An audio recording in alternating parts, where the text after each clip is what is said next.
আর নয় তৃণমূল, আর নয় তৃণমূল।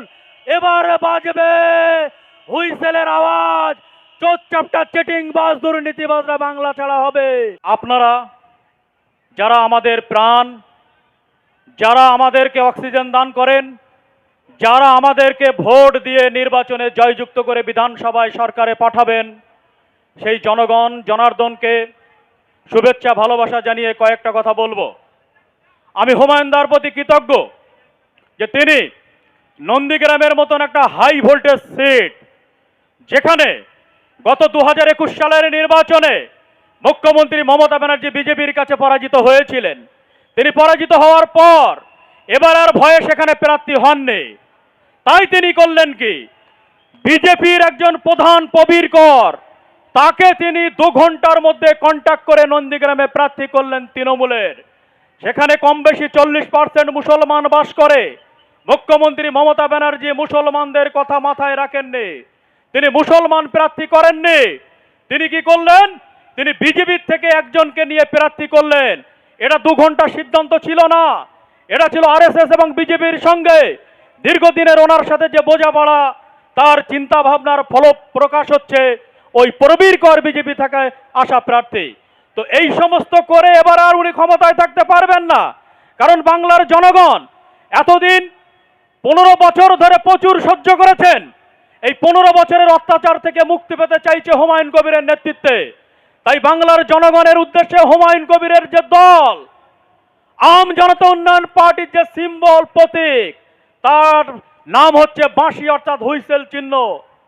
আমরা এখানে হুইসেল বাজাবো, আর বাংলায় যত চোর চাপটা চিটিংবাজ দুর্নীতিবাজ ডাকাত ওই স্বৈরাচারী অত্যাচার আমাদের এই বাঁশির আওয়াজ শুনে বাংলা ছেড়ে পালাবে, তারা পাকিস্তানে যাবে না, প্রতিবেশী বাংলাদেশে যাবে, সেই জায়গা ঠিক করে রাখুক। তাই বাঁশি বাজবে বাংলায়, আর তৃণমূল পালাবে পাকিস্তানে বাংলাদেশে। এবারে মুখ্যমন্ত্রী মমতা ব্যানার্জির সরকারকে কেউ বাঁচাতে পারবে না।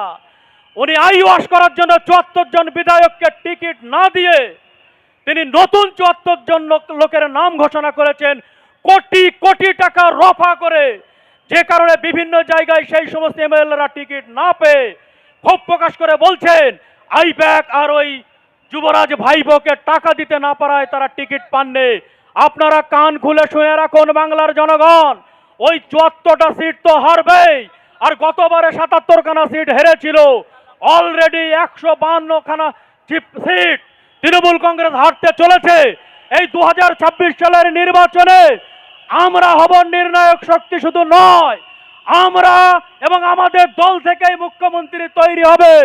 অটোমেটিক সেন্ট্রাল রিপোর্ট বলছে, আমি সেই সংস্থার নাম বলছি না, সেন্ট্রাল রিপোর্ট বলছে হুমায়ুন কবিরের দল আম জনতা উন্নয়ন পার্টি 120 খানার অধিক সিট নিয়ে বাংলার নির্বাচনে জয়লাভ করতে চলেছে।